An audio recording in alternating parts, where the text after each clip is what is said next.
Good morning, everyone. This is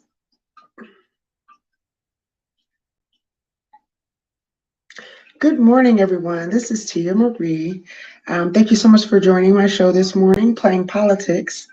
As you will find, we are going to talk about what's going on civically in the Metro Detroit Tri-County area. I want to first thank all of my subscribers and my viewers for joining me again today. It is Saturday morning. It is a frigid Saturday morning. This morning when I got up, it was -7 degrees. I don't think we've seen that kind of cold in some time. So for all of you who joined me this morning, thank you so much for being here. What we're going to do to just get started, we're going to do a little bit of housekeeping. So first off, I want to invite you to subscribe. And at the end of the show, if you like what you have seen, I encourage you to also subscribe to the channel and like what you have experienced. So I want to first welcome Combative with a Nice Voice. Thank you so much. I want to also thank my producer, Asset, for this production today. You are able to put comments or questions in the chat. So I'm on YouTube. I should be on Facebook as well. And I'll try to read some of your chats as we go along. So one of the things that I want to talk about today, we're going to cover a few things. One, I just want to acknowledge that there are several school board seats that are up and available. If you check me out on Facebook, Tia Marie Sanders, you will be able to see a wonderful list that was shared with me by Community Equity Organization that shows all of the board seats throughout the Tri-County area. And I have mentioned this before, the time is now to start thinking about joining your school board. One of the main reasons why is over the last, let's say 18 months or so, the school districts have been bombarded with folks who want to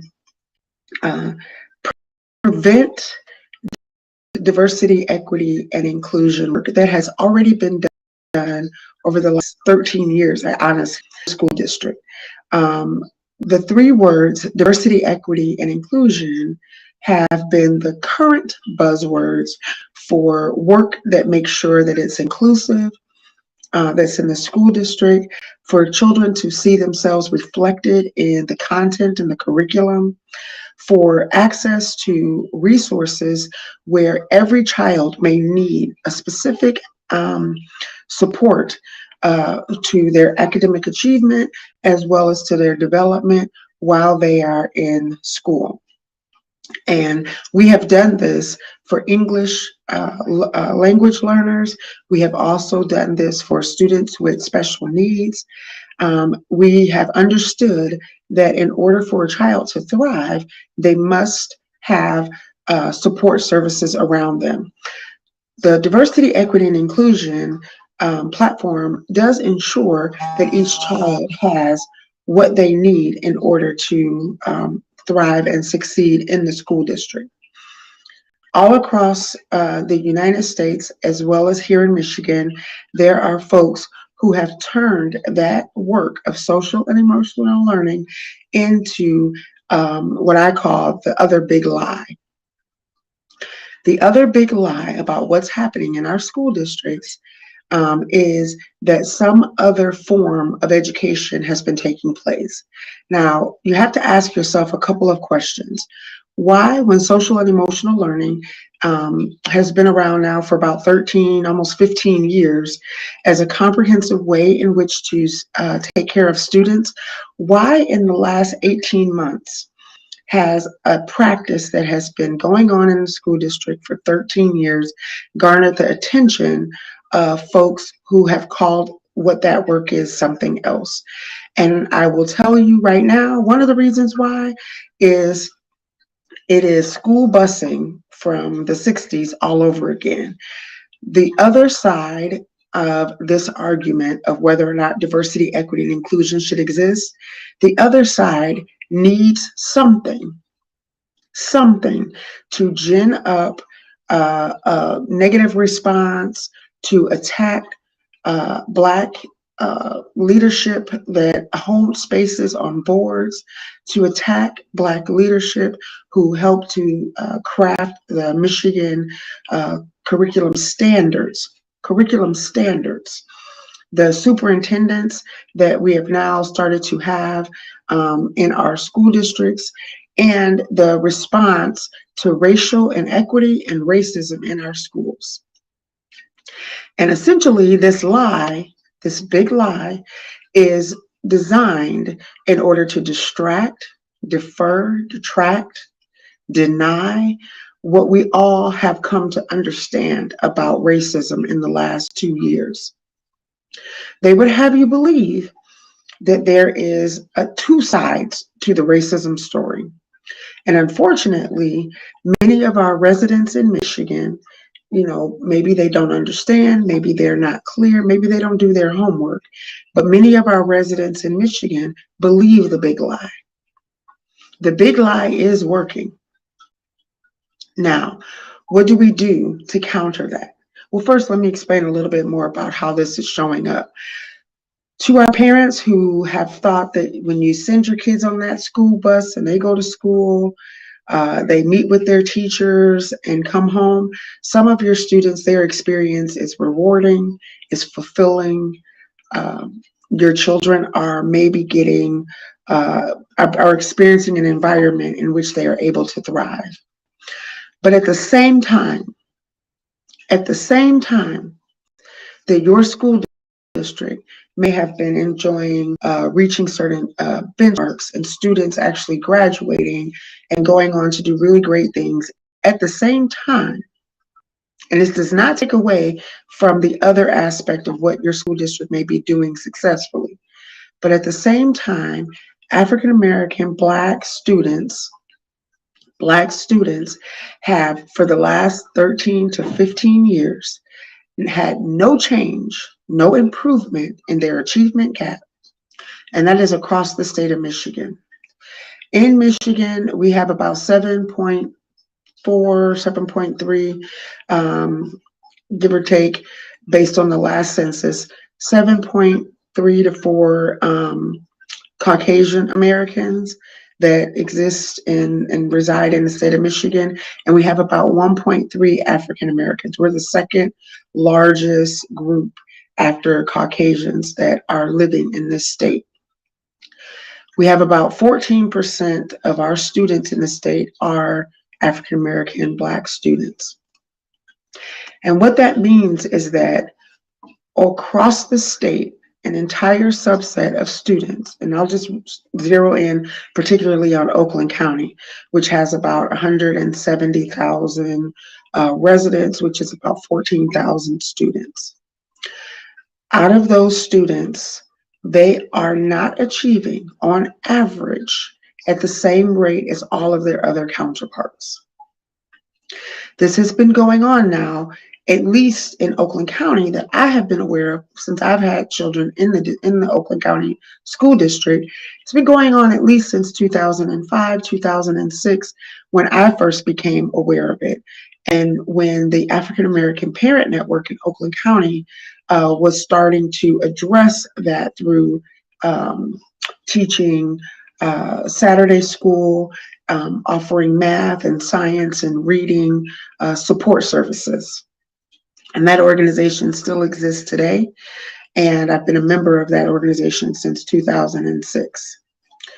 One of the things that we have yet to see the schools districts across Michigan, and particularly in Oakland County, to address in a comprehensive, intentional, guided, and directed way has been that achievement gap. Now, this is not to say that they have not tried some things from a large umbrella standpoint, from an all students, and this will trickle down to Black students approach. They have hired more counselors. They have brought in police resources into our school districts. They have tried to create restorative practices to deal with discipline. They have tried to offer more programming. But what I have realized in that 15, 16, 17-year gap has been that none of these things, do you understand me? None of these things has done one thing to increase the achievement of Black students. So what that tells me is that I'm so grateful that those school districts tried the things that they tried. If they hadn't tried, maybe we would have been going in a backwards direction. But I am really painfully aware that even though they've tried all kinds of things, two things have existed. Black voice and Black leadership has not been part of the conversation.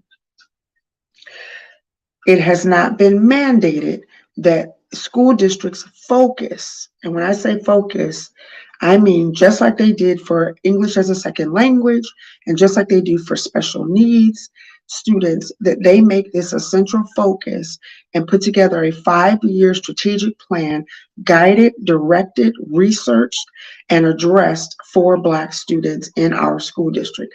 That they have not done. The other thing that has not been done are financial resources in order to build this out. In all of this time, the state of Michigan that I am aware of, and if someone else knows different, please put it in the chat. Please share your thoughts. In all of this last, at least 2006, I have yet to see a comprehensive plan and the necessary dollars put together in order to achieve at least a 1% increase in Black student achievement in this state. So think about that. As we put together all kinds of curriculum, all kinds of new process for how kids learn and understanding that they learn in so many different ways, what we have never addressed in all of our schools throughout the desegregation of schools, have we addressed the largest issue that takes place in our school districts, and that is racism, and in particular, anti-Black racism. Because this is not a everybody's dealing with racism problem. Black students experience these disparities more than any other student. Black students are impacted by the lack of this concentrated, siloed work more than any other student.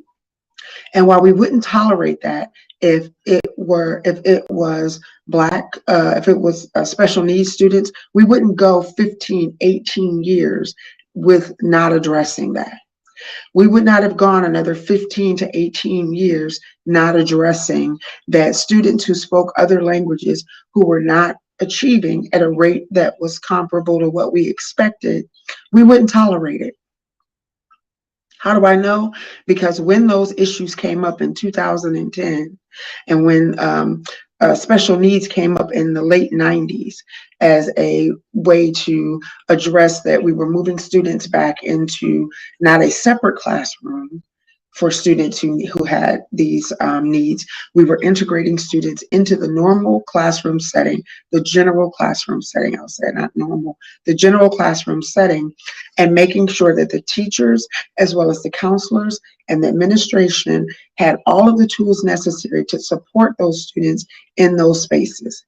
And we have seen great strides. You can go across every school district. I just spent some time in the Farmington School District the other day, and they had much to celebrate in those areas. Very proud of that work. So I know that when there's a concentrated effort to ensure that our students have whatever they need, and I want to be really specific, not what we have to offer, but when we're in a position to give our students what they need, because we have sat down and ascertained what it is they need based on their parents, the student, the community, as well as the school district leadership and administration and the staff. Once we take the time to actually focus on how that is worked out, not in a 1 year or in a one program, one-off situation, but when we do it in such a way that every part of what is the wraparound in that child's experience is activated in order to make sure they get what they need. But when we have groups that say you can't even say Black, You can't teach students who they are, where they come from, how their environment has negatively impacted them, so that not only is the student informed about where those disparities come from, but they can actively participate in changing that.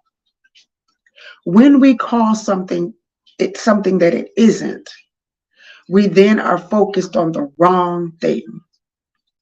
Ask yourself, why is such a financial effort being put behind stopping what has been going on to address some of these issues over the last 15 years?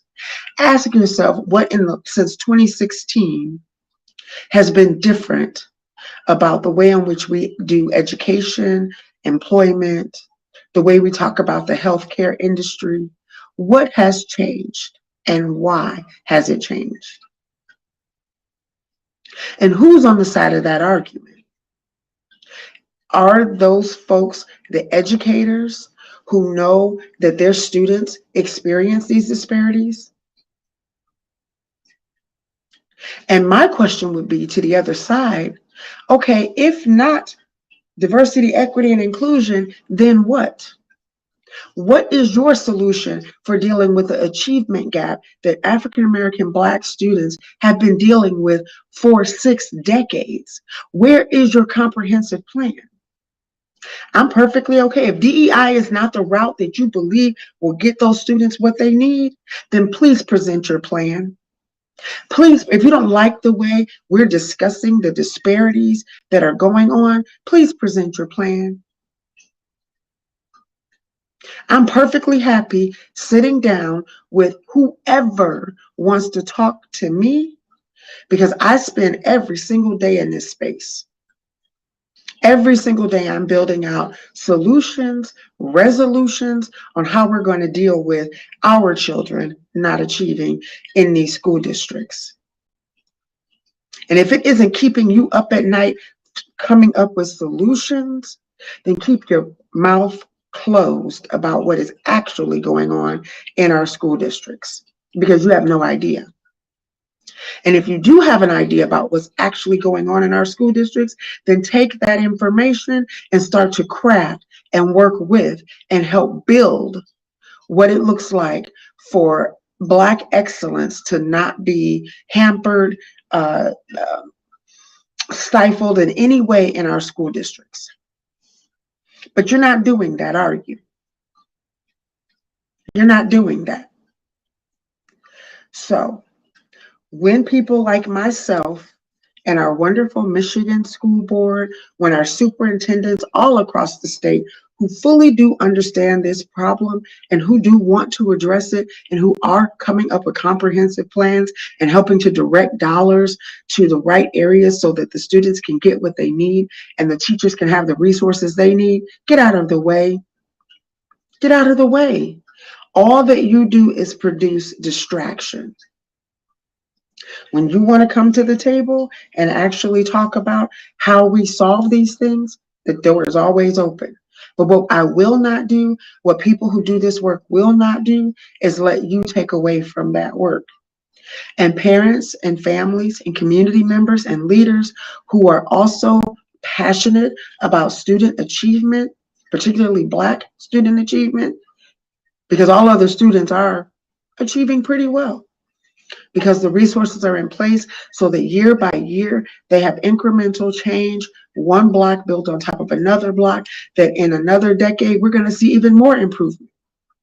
But what I will not do is allow another decade to go by where Black students are not experiencing the same thing. A lot of studies have been done to understand why that is happening and what happens repeatedly. And the Michigan School Board did a lot of this research. What tends to happen repeatedly is that Black students happen to experience racism at traumatic rates. Sorry, guys, I'm getting a little, just move my hair out of the way here. Black students are experiencing racism at an alarming rate in these schools that are designed to actually educate them. Black students don't see leadership that looks like them. They don't see themselves represented in content. They don't see themselves represented in the way in which the content is being discussed. And that's a shame. Would you like to go and experience a school environment where young girls were not recognized? We've seen what this country looks like when folks are excluded. We totally understand what that looks like. We totally understand what that looks like. All right, I am going to take a moment because I realize I've been talking for about 22 minutes. First of all, thank you all again for joining us today. Let me just see if I can pull up a couple of things. Keep putting your questions in the chat. I am going to take a look at that in just a second.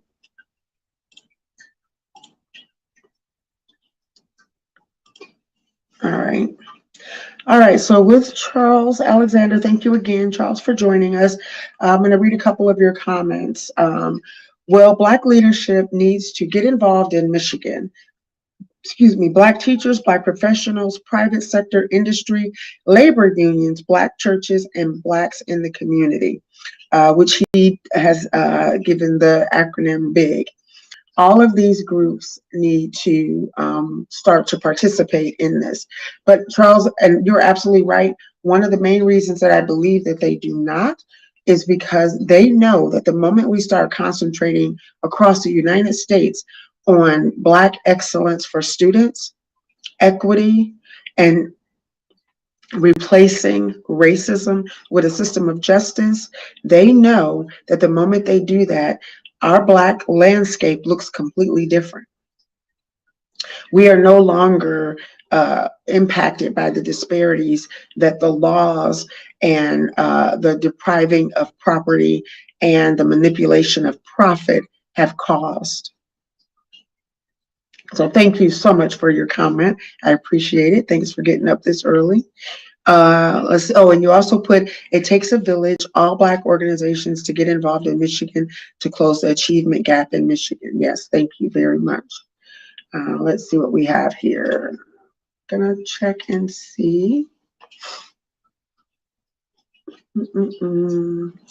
Hopefully you guys liked my promo. I'm trying a few things, so put in the comments if you like the promo. What do you think about it?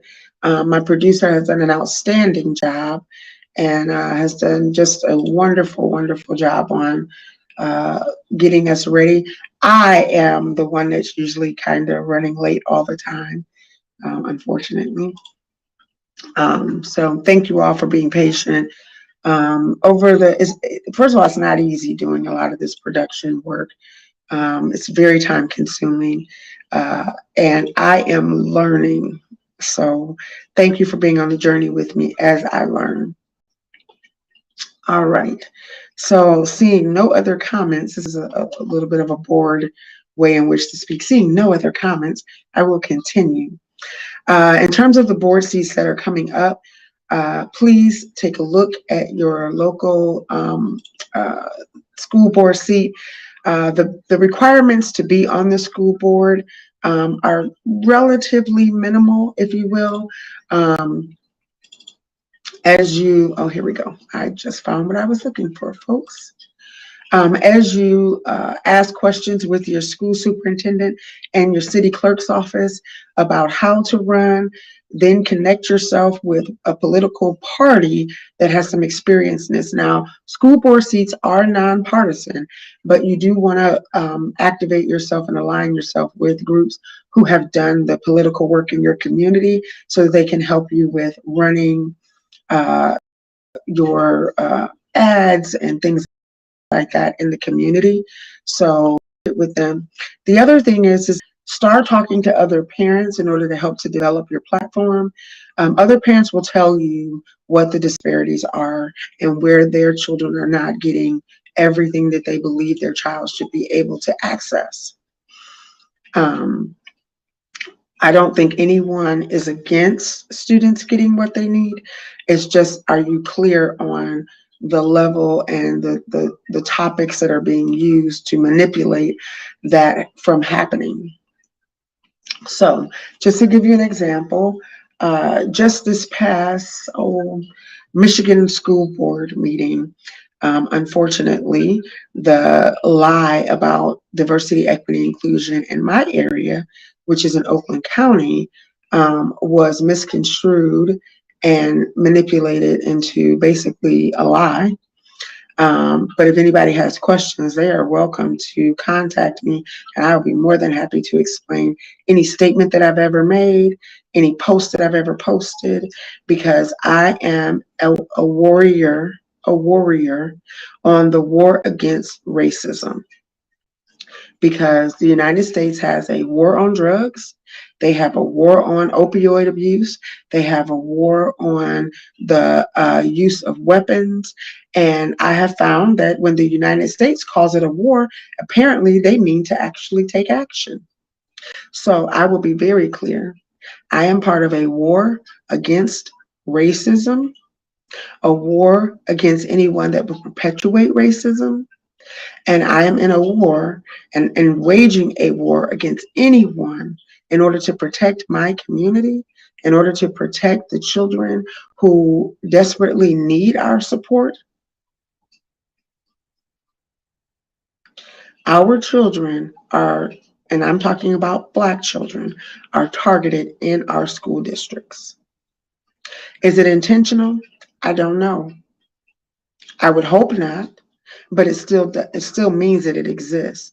The trauma is still being experienced by our children on a daily basis. If you look at some of our school board meetings and you take a look at the students who have come up to actually talk about what they are experiencing in our schools, the Black students, when you saw that in or I think it was West Bloomfield, the students walked out of their school just a few weeks ago in a protest to find a way to stop the trauma that they're experiencing on a daily basis. In Farmington, young Black children stood up at the podium and said, enough is enough. I experience this all the time. It is impacting my learning. The children have told you what the problem is. The Michigan School Board has told you what the problem is based on their research, based on their extensive interaction with educators and superintendents. This achievement gap, this experience of our children not having every resource possible at their disposal in order to achieve is a problem. Many of the school boards, I've heard people say, well, we don't need to do equity work. Everybody, long as everybody has opportunity to succeed.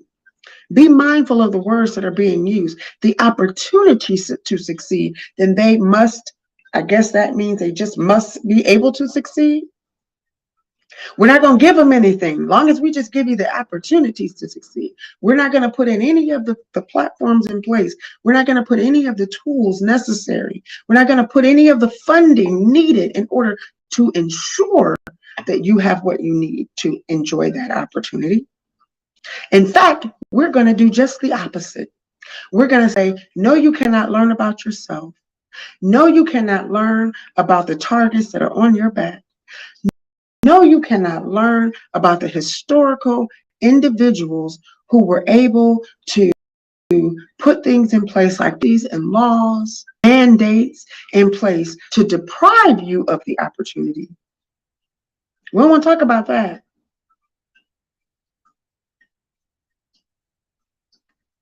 So I have a couple other comments. I have from Chanel. I'm sorry. There is a war against our children. Thank you. 100, 100. See, Black parents know this is not a guessing game for us. We're not still looking around, scratching our heads, trying to figure out what the what is. Black parents know. Why do Black parents know? Because they went to school districts that also marginalized them, didn't represent them. They never saw themselves. I have Black friends who said that they went through all of their school upbringing and never saw a Black teacher. My father experienced the same thing. He's almost 80. So don't tell me that we don't know what our students need. Don't tell me that you know how to do it better than us. Don't tell me that our children have the opportunity to learn, but none of the resources. No one can do anything to support that opportunity for Black students. And doing so somehow makes you an enemy of the school district. That's ridiculous. I am the best person to know what my child needs in a school district that currently doesn't serve my child. And if you do believe you can do it better, present your proposal, not your opposition. Present your proposal. And if you can't do that, then get out of the way. Don't block the work that we're trying to do. Don't block it, because that's how it is going to be perceived. If you're not bringing a perspective that tells us how to continue and to lift and to push our children, then all that you have presented is opposition to that process. My very good friend, Dr. J. Marks, who I love very dearly, was very kind to when I did a rally in 2020 in response to the death and murder, visible murder of George Floyd, that ran on television week after week after week in front of our children, Black children. In response to that, we hosted a rally in the city of Novi. And thank you for some of the folks who shared some of the video. I know it's out there. Don't have any video to show you today. It was a powerful, powerful moment. It was a powerful moment when our allies came together and they got to hear our Black leadership, in my area at least, speak about the subject. And what nobody in that space told you was that it did not exist, and that there wasn't something that was necessary to do, and that they were equipped to do it. My good friend, Dr. J. Marks, says something that I love because it puts a damper on the opposition. He says, if you want me to believe that you are not a racist, I need to see your anti-racist work. Where's your work? Where's the action that you are doing to put into place to ensure that the disparities that have been researched and documented and dialogued about and roundtabled about, where are you showing up with a plan? Because I can assure you that the Black community does have a plan. We do know what our children need better than anybody else. Now, to my Black parents, if your child at any time, any point has experienced less than the promise in your school district's mission, less than the promise of your school district's mission, then you need to join this movement to ensure that the curriculum, the environment, the culture, the leadership, the educators reflect that mission for your child. On Monday morning, we're coming up to a new count, which is on February 3rd. So I'm sorry, not Monday. It'll be this week though. This week on February 3rd will be another count day. It's not as significant as the one that's in the fall, but it's still a count day.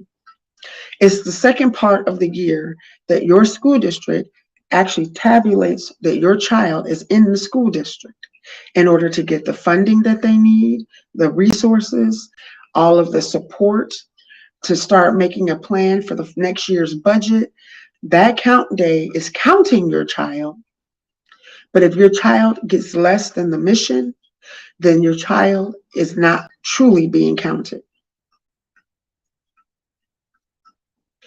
I need you to find out and do some of your own research, Black parents, and find out how much does your school district get for your child. And then tabulate that by multiple children that you may have. So if you have a child in elementary, the cost is the same. The school district gets thousands of dollars for your child.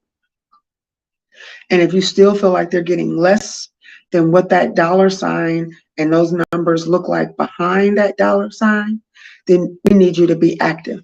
You don't necessarily have to be in opposition. Right now, if you've never done this work, you need to ask more questions. Right now, you go in to collect information, to collect data, to find out what your child may need in order to thrive. All right, I am going to pause one more time just to take a few questions. If there are any questions that you have about the process, please contact me in the chat. If you don't feel comfortable doing so, please feel free to reach out to me and I'll add something to this subject. All right. Charles is saying it has always taken a village. Yes, it has. Thank you so much. I do realize I passed the halfway mark, so I do want to take a moment to say, please, my contact information is being displayed on the screen. If you're listening to this and not able to see it, my phone number is 248-325-8093. Thank you so much. We also have a statement from Charles saying, yes, as many people as possible, such as talented neighbors, community and small business leaders, Black church leaders, football and basketball coaches, and gym coaches, Black county workers on the school boards to help Black youth in Michigan. That's what they do here in Prince George's County, Maryland. Repeat, it does take a village. Yes, thank you so much. And let's just see, let me make sure I got all of our comments. I just also want to say that the link to subscribe is also in this page. I also want to send a shout out to my dear sweet brother, Tariq Nasheed. I'll talk a little bit about what he experienced over this past week. As you all know, earlier this week, the question was asked, let's see. Ra-Asset said, I believe the new movement is going to be epic. Black people are waking up. Absolutely. Absolutely. Why? Because we are realizing that this waiting for this American dream to happen for us by osmosis, that's not how it's going to happen.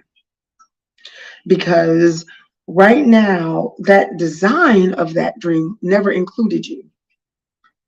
The designers of that dream never included you.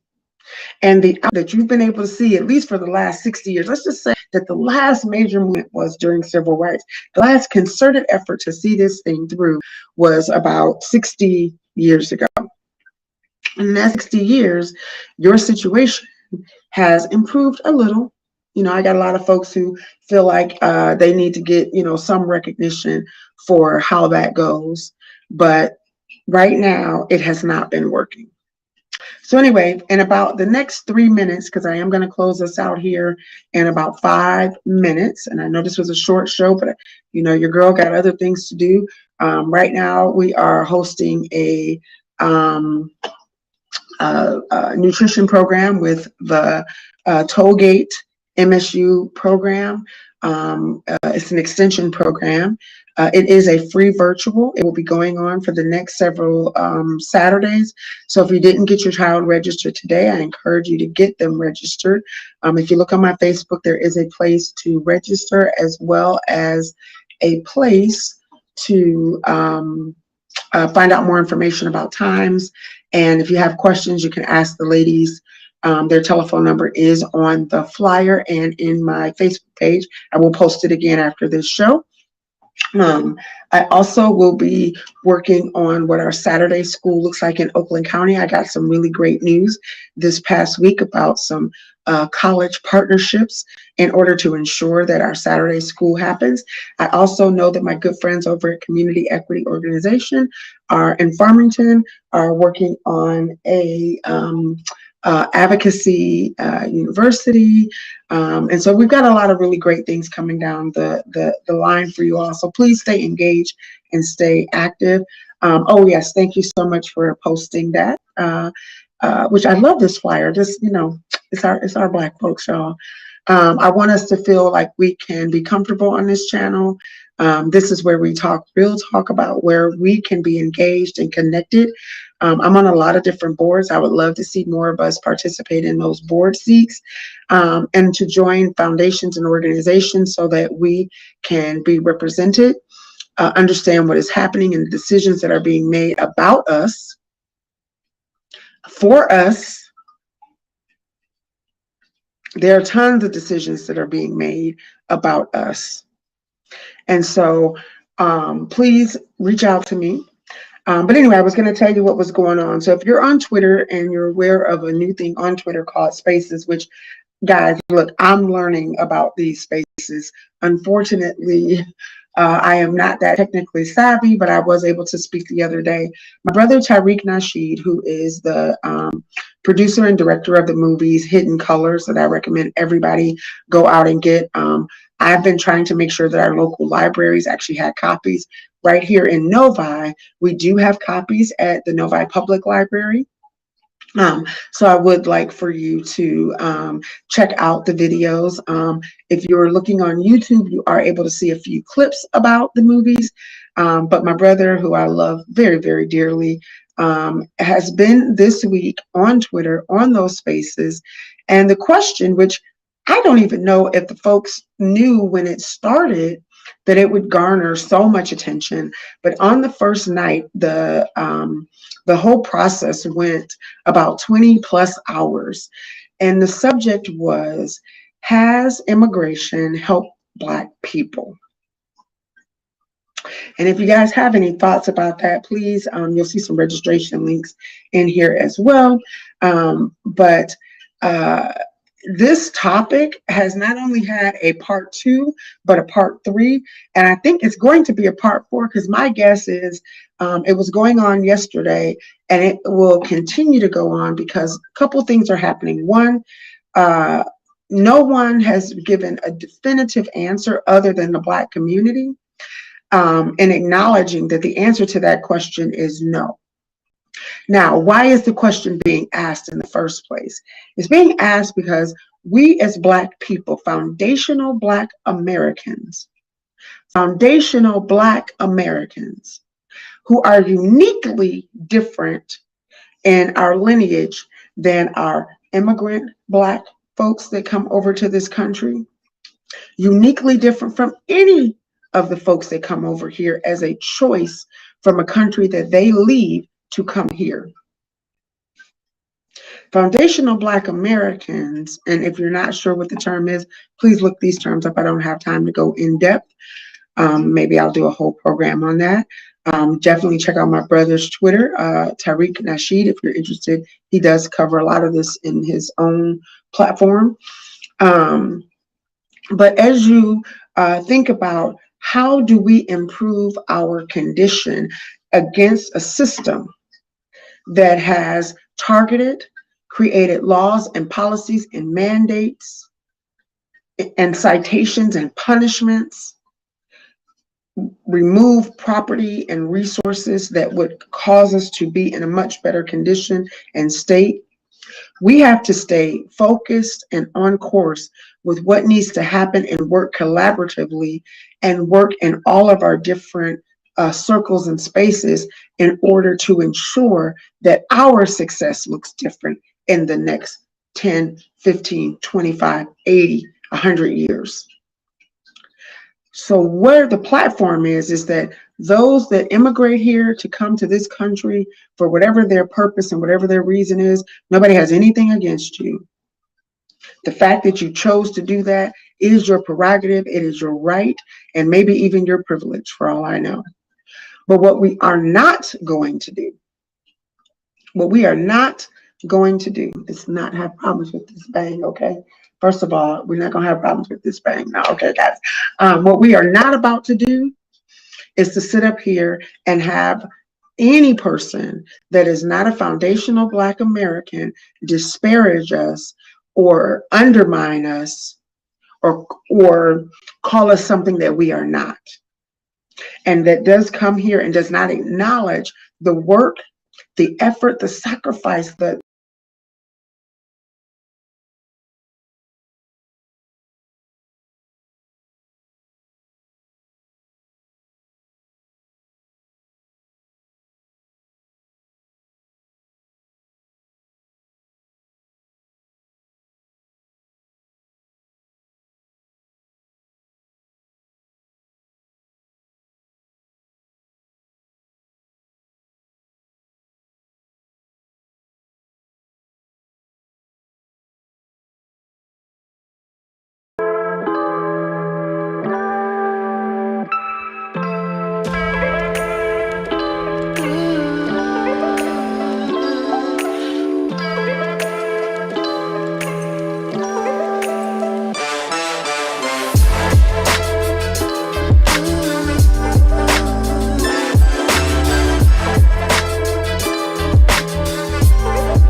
Hello, everyone. We are having some technical difficulties. Don't we just love to struggle things? But we really do appreciate it. Oh, wait 1 second. I think, can you hear us, Tia Marie? I can't hear you, but my Okay. camera is going out. So I do apologize, everybody. We're going to do a part B. So we're going to close out. I thank you all for coming on. Please check us out, subscribe, like, share, and I look forward to seeing you again. I do apologize for the technical difficulties on my end. Thank you so much for joining.